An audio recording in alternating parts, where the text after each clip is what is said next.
wasn't really something that I wanted to do. I didn't really fancy the ward thing like this. I had a online jewelry business. I did massage therapy. I've done all like little things. That really helped me because I think some of us are natural entrepreneurs. We've got this entrepreneurial streak within us.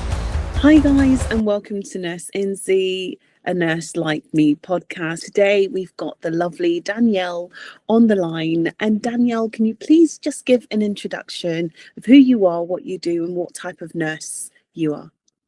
Hi everyone, and thank you so much for having me on today. Really appreciate it. Yes, I'm Danielle. I am live in Birmingham.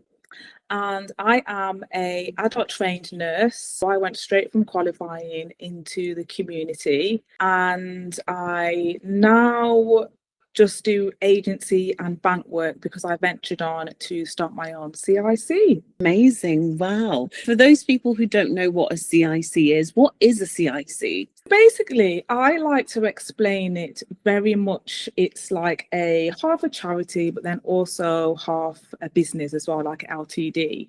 It is there for a charitable cause. You're doing something that's benefiting the community. You've got a social purpose. You're helping a certain group of people of a certain cause. But you're also allowed to create an income from it, and you're also allowed to buy and sell products and services as well. So with the CIC, you can apply for grants, but then also you are allowed to generate an income with your CIC. It is very much half like a charity and half like a business as well. And that's what I like about it. Amazing. Thank you so much for that. That's really insightful. Just going back in terms of nursing, you're an adult nurse. What made you get into nursing? What was it that kind of drew you in? I think nursing is something what has been like in my family, like my grandma, when they came over from the Caribbean, a lot of them went into nursing, and then my other grandma went into nursing as well. And then also, I remember there was a picture of me and I had like a nurse uniform on when I was younger. I guess I've always been on the cusp of something what I wanted to do. But then it's actually funny because when I obviously left school and went to college, etc., nursing wasn't really something that I wanted to do. I actually left school and I went to college to do, what did I do? I did loads of things. I did media studies, and then I also dabbled in accountancy. I did my AAT foundation. Wow. I think I did the next level, but I didn't finish off the next level because I just found it really boring. But my dream was, I actually wanted to work for the big accountancy firms. The Big Four. Delusion, is it Delusion? And then there's another, yes. So they're the ones, that's what my vision was, to work for one of these big accountancy firms.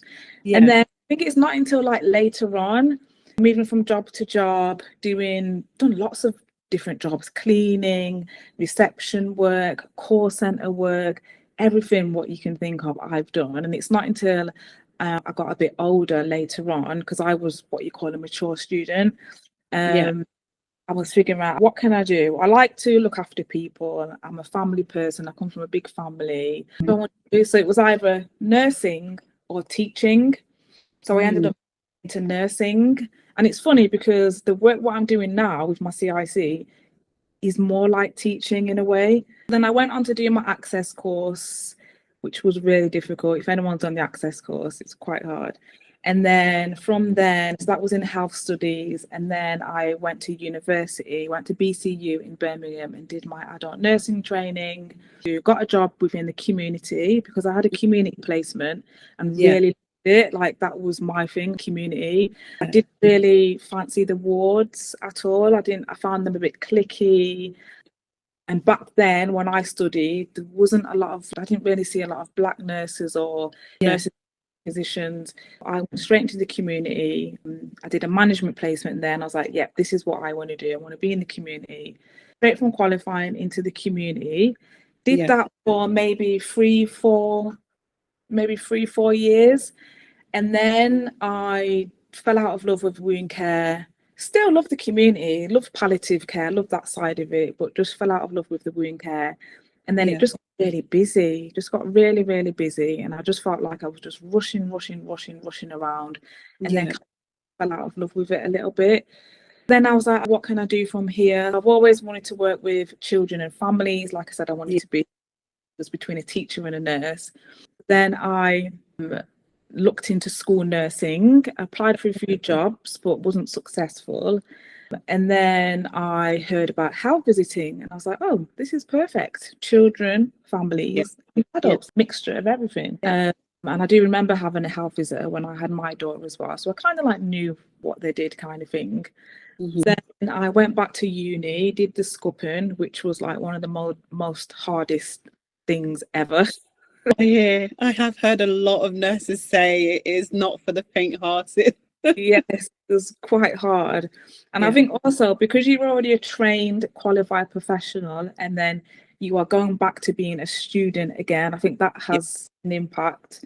And then a total different area that you're looking into, obviously the Healthy Child Programme, children and families. So it was a bit different. And then obviously you got placement as well. Yeah, so then I did the health visiting, really enjoyed that. And then I left to be a child in care nurse, again sticking with the children, a mix of safeguarding. Is that how, I guess, social care? Is that going into the social care dimension? It's still within the NHS nursing, but you do work a lot more with social services and that social element of it, but it was still an NHS role. Any child that goes into care, they have a child in care nurse that does all like the development reviews and just making sure they're okay and the setting that they're in is okay. So I kind of like led on to do that as well, which was similar to the health visiting role, because health visiting was a lot of safeguarding as well. It was a fixed term contract, and I was like, I don't really want to go back into a full-time nursing role. I started to think about what is it that else you really want to do. You don't want to go back into nursing full-time. You don't want to go back into community. You don't want to go back to health visiting full-time. That's when I started to think about what else I could do. And then that's when I had the idea of setting up my own CIC, which again is working with children, specifically with girls. And that's how I ended up from nursing to where I am now with my CIC. Wow, that is quite the journey. I think sometimes we don't always speak about what the journey of nursing looks like. And I think sometimes when we go into nursing, we think we've got in mind where we want to be. But then when you get there, it might be a completely different experience than what it was when you were a student or what you've heard about the role. Because I remember going into GP nursing and I always wanted to be a GPN. That was kind of like the main motivation for nursing. Then when I got there, I was really bored and I just felt like it was really repetitive and it just made me feel like, what else is there? I love your journey and the fact that it's pushed you into that place where you're like, actually, I need to think about myself and what I want to give. And the CIC sounds like it's the best of you that's going into something that's then rewarding in the end, because it's yours and it's not just something else for someone else, but it's like something that you can have more of an impact in. So that's really encouraging. Would you say that the transition from working for the NHS and working under, let's say, many people, then going into managing your own CIC, because I'm assuming you're the director, you're running everything, doing the policies, setting everything up, I don't know if you have a home or a placement, but if you do, how would you say that process has been for you mentally, and then just also just a general feel? Because I think sometimes a lot of nurses want to go into either setting up a limited business or a charity, but they feel like, oh my goodness, it's not for me. I would never be able to do this. I don't know where to begin. What was that transition like for you? For me, I've always had that entrepreneurial streak in me, because I haven't even told you there's other stuff what I've done like in between. I think I was always meant to do something like this. I had a online jewelry business. I did massage therapy. I've done all like little things. That really helped me, because I think some of us are natural entrepreneurs. We've got this entrepreneurial streak within us.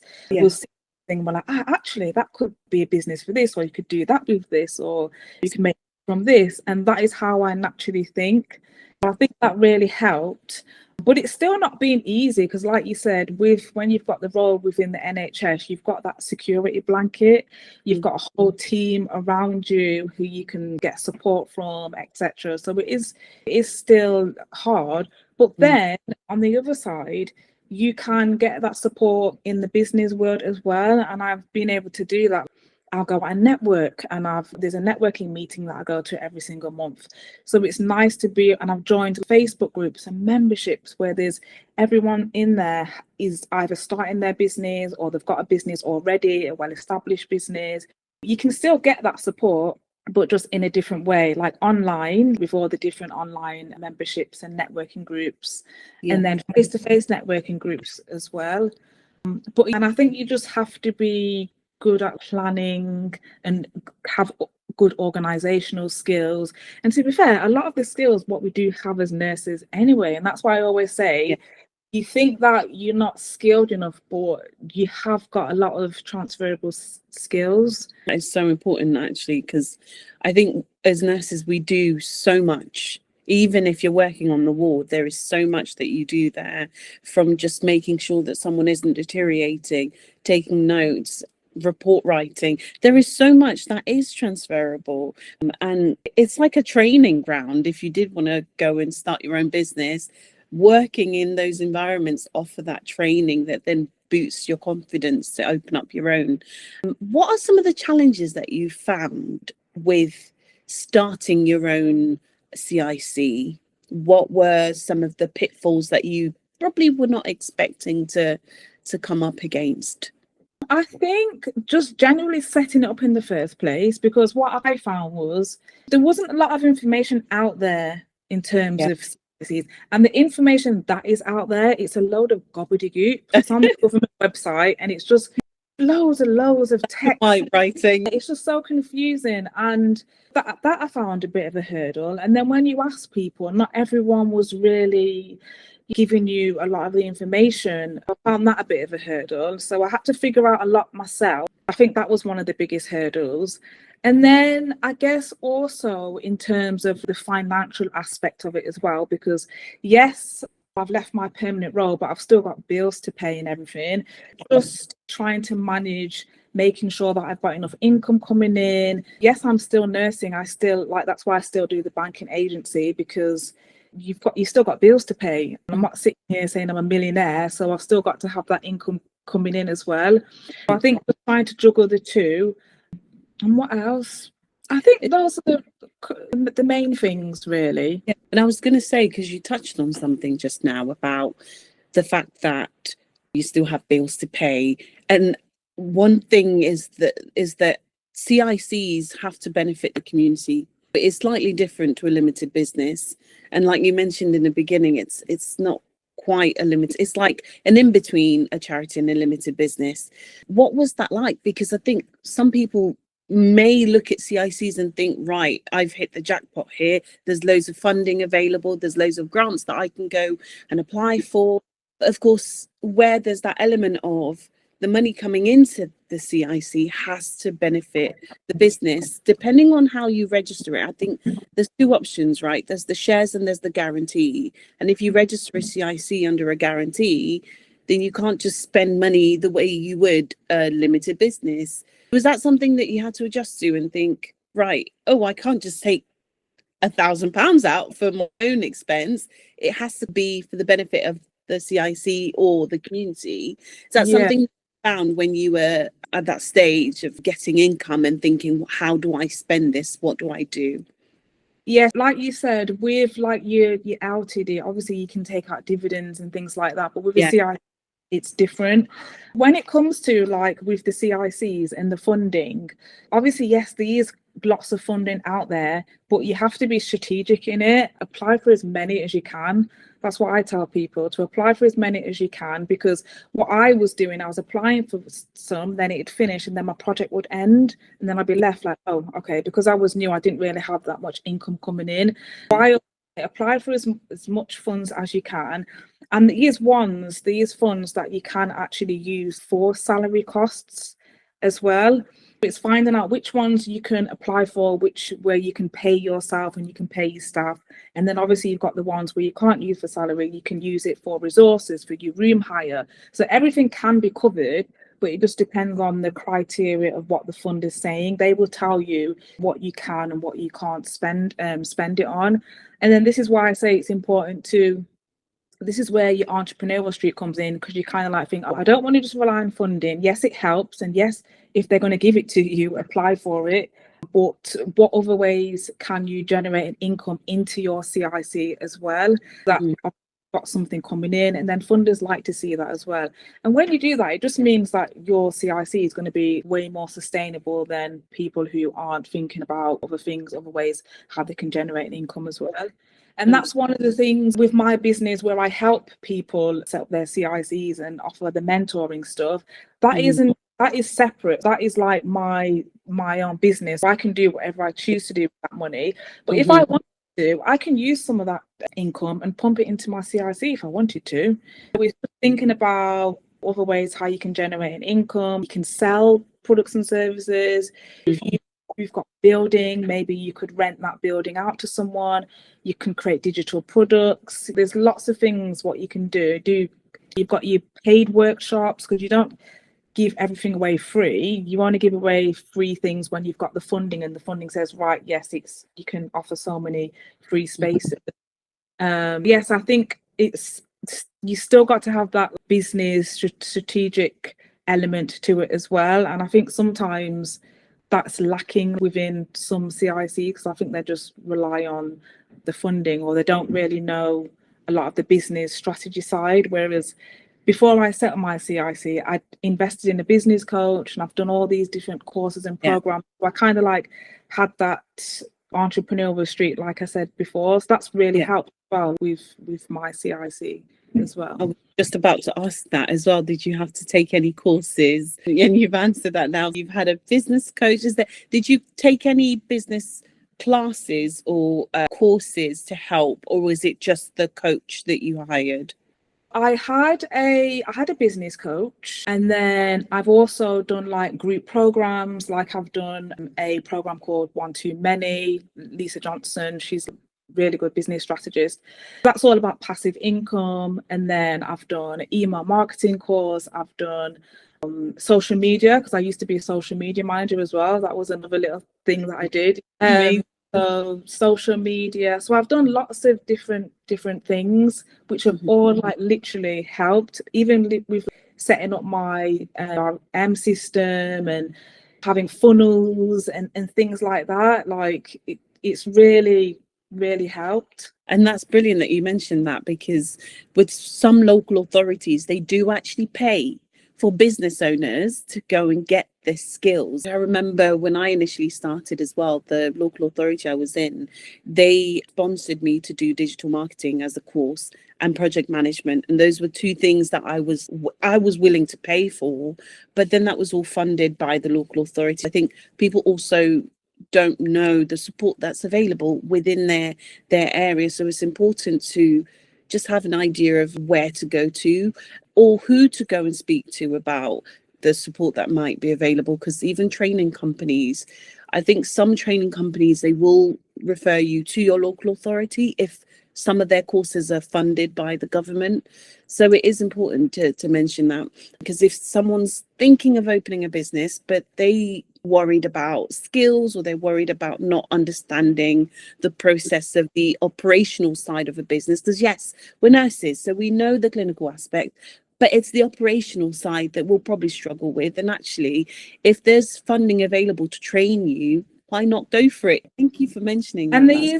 And there is low, and again, like looking back, I've spent thousands on courses and a business coach, but not knowing what you just said, that there is actually quite a bit of free information out there, people funding you to do these courses as well. There's you'd have to check with your local council. There's one in Birmingham, I can't remember what it's called, but they offer like free courses and lots of things. It's just about looking and finding them as well before you go and spend thousands on other things. But sometimes you do, I am grateful that I have spent that money, because I've not only just got the knowledge, I've also the connections, the works, all of those things are like the add-on, the plus on by doing these things. But yeah, definitely do your research with your local council and see what available information is out there for you as well, because it is, but it's just about finding it. Right. And it's so important, because you can't do everything on your own. And I think that's one thing I've learned is I need help, and I shouldn't be scared to ask for help. And I think in our culture, we're very much like, we'll figure it out on our own. We can do this by any means necessary. We'll do it. But if someone else can help me, that makes the stress a lot easier for me to bear. And it means that actually something that could have taken me 2 days to get, I can get that in 2 hours by speaking to the right person. It's not about being afraid to ask for help. And yes, you will get people that will be gatekeepers, and they won't give you everything that you need. But it's that persistency and not giving up and saying, do you know what, if I knocked on one door, that didn't open, I need to go on another door until you get the answer that you need.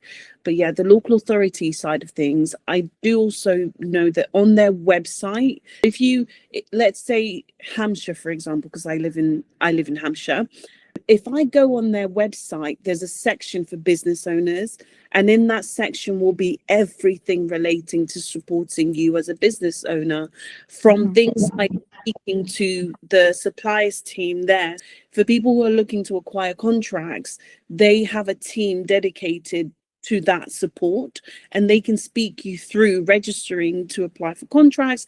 They can speak to you through the different platforms that are available for you to bid and apply for tenders and stuff like that. But there's also information about funding and information about the other types of support that they give to businesses. Because the thing is, with local authority, if your business is successful, it builds a better image for them. It means that the area is successful. So they want to help you to grow, because it means that that area, the county, is also growing economically. So I think we shouldn't shy away from asking for help, but we should be more, you said, strategic and just very persistent about getting the right type of help. And that brings me to the next question, which I think we've kind of given a lot of tips for people who are looking to go into CICs. But if there was one thing that you could say to someone who's a nurse, who's stagnant, they're a bit stuck, and they're just like you, they're not sure like where to go in terms of career. And this doesn't have to be relating to CIC, but just you as a nurse as well. What would you say to someone who finds themselves at that place where they're just like, I'm stuck, I don't know what to do? This is what I would do, because looking back, I probably would have done this myself, but it's only now I'm actually seeing what other who the people that are out there that can help you as well. And that was me coming on TikTok and networking and meeting certain people and realizing actually there is support out there for nurses who are feeling stuck, because starting a business or starting a CIC is not going to be for everybody. And I feel like some nurses just need a bit more guidance in terms of where they are in their career. Now, you can get that, but again, it's looking for who you can reach out to. Because I don't know if you've met Agnes, she owns the Yes. So people like her and her organization, that's perfect for nurses who feel stuck in their career. Maybe they do want to go up to a band 6 or go into leadership or go into consulting, but still within their nursing role. It's about like networking and finding these people and speaking to people who are already in those positions and getting help and support from them.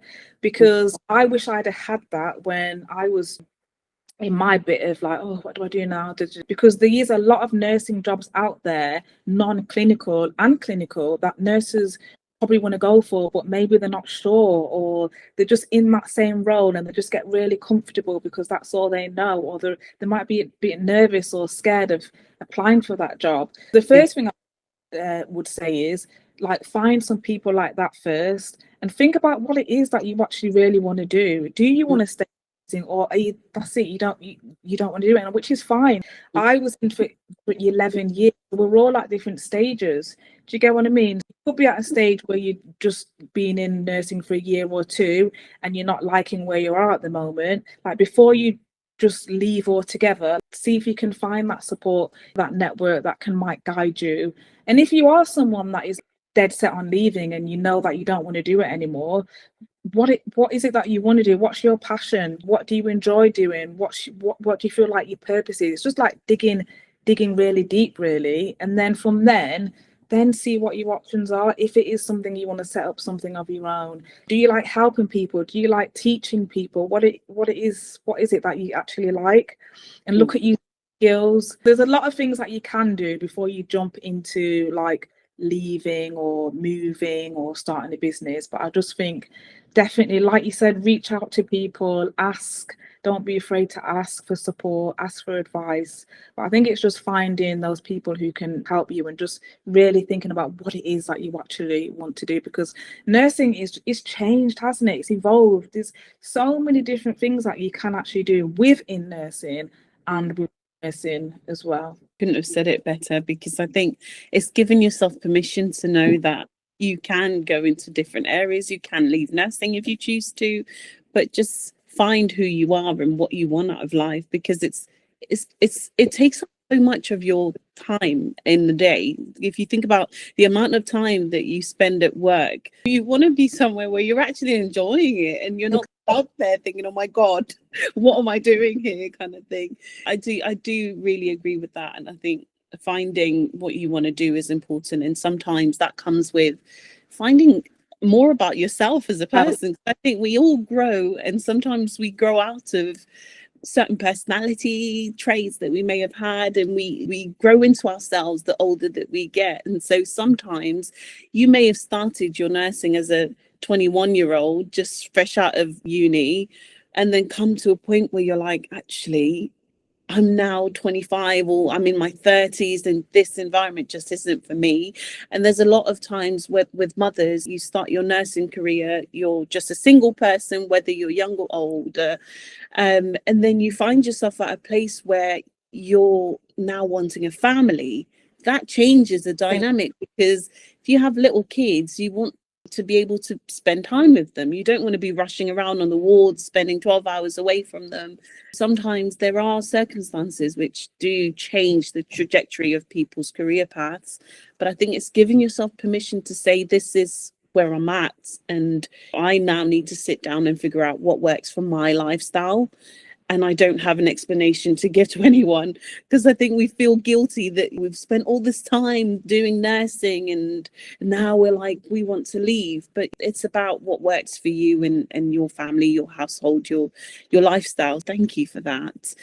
Final question before, again, if you have any questions. Part of what I'm really pushing for is introducing nurses to social care. I work in adult social care, but obviously there's the children's side as well.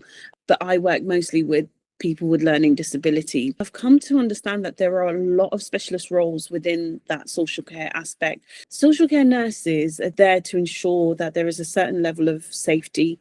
So they do work a lot on the safeguarding aspects of things. Because of our clinical knowledge and experience, we help to educate and we help to give insight where otherwise it would be led by social workers who don't have that background or the clinical background. It's funny because I never looked at it like how you're looking at it now in terms of the adult side of it, but I've been a part of it because I was a health visitor. So within health visiting, there is a lot of, we liaise with the social workers. We used to go to the child protection meetings, the child in need meetings. We'd have our own caseload where we would go and visit children who were on these plans. So we had a lot of involvement in that side. That opened up my eyes to the social care system as well, because if you're not from that side, like a total different world. Yeah, I actually do believe there is a big gap there, especially for when it comes to the adults as well, because like you said, social workers are not really going to know how their condition affects their ability to do this or live, or what impact it's going to have on it, etc. There's definitely a big gap there. Isn't there? Is there a role for that? Like, is there like a... Well, this is it. There isn't really a standardized role like you would find in like the NHS, where you've got your band 7 or band 8 nurse, but that clinical lead role within the community fills in the gap to that, because it's a bit flexible in how you work. For example, with my role, I'm a clinical lead nurse in the community, but there wasn't like a specification to what my job is. When I started, I was like, is anyone going to train me? Like, what are we doing? And they were just like, no, you go ahead. You get stuck in. The first like few weeks, I was given a chap who went into hospital, and it was really critical for him. And I had no idea what my role was supposed to be, because I'm a nurse. So I'm thinking, what do you want me to do? Do you want me to assess his clinical state? Am I supposed to go to MDTs? And there was just no guidance, really. However, that then opened up the door for me to be just very useful to them, in that because of my legal background, I'm someone that I'm not afraid to speak up when something's going wrong. I kind of got stuck in, and I was just like, is this done? Have we done this for him? Have we done that for him? And slowly it became like an advocacy type of position. And so now it's like, whenever someone goes into hospital, they're like, right, let's call Nzi, she'll advocate for them. You're seen as someone who's in charge of handling the clinical aspects of somebody's care. You deal with reading care plans, making sure that the information in there is correct. When there's any changes, if someone goes into hospital, they come back out, you've got to review their risk assessments, especially around medication and things that the registered managers won't really have the skill to be able to do it well. You kind of come in and support them in that respect. But I also do like training. So I'll go out and train a staff team on how to administer medication through gastrostomy tubes. So things like that, where it is clinical, but then there's aspects of like advocacy, there's aspects of safeguarding, and you're really getting stuck in that social care element. And I remember there was an instance where the social worker could not get the hospital to do something. As soon as I called them and I was like, right, this is what the law says about this person coming home like this, they were able to get the bracelet. And but it's not something that we're taught. I didn't get taught this in my training, but I suppose it's something that, because of my learned skill from other career paths, I've been able to kind of merge it with my role. But it's not something that many people talk about. If you have someone that's maybe an engineering background, or like a lawyer like me, who wants to get into healthcare but doesn't want to go on the wards, because that's what we're going to be told is, go and get your clinical skills. But actually, if you're a lawyer and you want to use those skills that you've gained studying law, you could probably go into social care and be really, really useful, because they need people to understand. If you think of MCA, there's just so much that goes into it. How do people grasp this? Because even as someone who studied law, I'm looking at it and thinking there is so much in it. And if you get it wrong, it could be very bad. I'm just like, how do you expect nurses who are not given that training to go into that role and excel? They can't, because it's almost like you're setting them up to fail. It's not something that we're taught in uni. How do we get them that training? I'm kind of advocating for social care to become a place where people teach about nurses going into, and social care to become a place where you can gain those training. And so opening up the door for more nurses to come into that route and know that wherever they've been and whatever their background is, there is a place for them in those roles, not just ward working and 12-hour shifts, but there are a lot of flexible working arrangements that can be made for certain people, so they don't end up leaving the profession. However, like you said, if they do want to leave, well, then it's their choice. But it's very true. And this is what annoys me, because we're not aware of these like positions. And I think if people were aware of these positions, I'll do that nursing, I'll do bedside for how many years or whatever, but at least I know that, oh, I can do this as well, I can go into this as well. Because this, like I said, there's so many different avenues you can go down, and even what you're just explaining, it makes sense. And the impact that would have on the nurses, especially like community nurses, because a lot of the time, the community nurses, we do get a bit involved in the social element of it as well. Patients get discharged from hospital and they haven't got this and they haven't got that, and we're ringing to see if the package of care's set up. And so we do have like aspects of it, but there's definitely room for a specific role for that. And some people, this is the thing, some nurses will probably like the element of it. They like the social element of it, because again, you're getting to see people in a different light. You're not just seeing them like in a clinical side, you're getting to see a different side of it as well. And like you said, a lot of it would probably reduce the amount of people leaving if they knew the opportunities were out there. And that's what, when I went to, is it Lily's Beyond the Bedside event, if those events were there when I was doing my nursing, I'd be like, oh, hold on, so I can do that as well. Oh, look at, do you get what I mean? I think it's really good that you're here and everyone here is doing their bit in terms of showing people what other opportunities there is out there as well. That education, and just know what's out there to just help us making informed decisions about our career paths. But thank you so much for coming on. Thank you for sharing your knowledge. I've enjoyed speaking with you. It's been so refreshing and very insightful. And where do people find you if they look for you? Yes, basically, if I've got my CIC. If you're parents and you've got a preteen girl and you happen to live in Birmingham, you can find me on Instagram, Serenity for Girls, and I absolutely love what I do. I just love it. This is the real passion, what I'm doing here. I absolutely love it. You can follow me on Serenity for Girls if you want to see what we get up to and just see an example of a running CIC as well.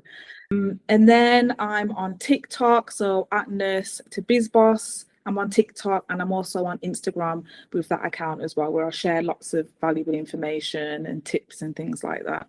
Instagram, TikTok, Nurse to Bizboss, and then at Serenity for Girls if you want to have a look at my own CIC as well. Is Nurse to Bizboss the consulting and setting up? Yes, so that's the account where if anyone wants any support or advice in terms of setting up their own CIC, that's where you can find me. I offer packages, because you can do it on your own, but sometimes it's nice to have it done so you just get it right the first time. Otherwise you'll end up making mistakes like what I did. And I do offer one-to-ones as well. So if you're someone who maybe wants to set one up, but you're not sure about it, you're not sure, you need some guidance with an idea or anything like that, or maybe you're just not sure what you want to do anyway, I do offer one-to-ones as well. Brilliant. Thank you so much, Danielle. Like I said, it's been one of the most interesting but so informative interviews that I've done.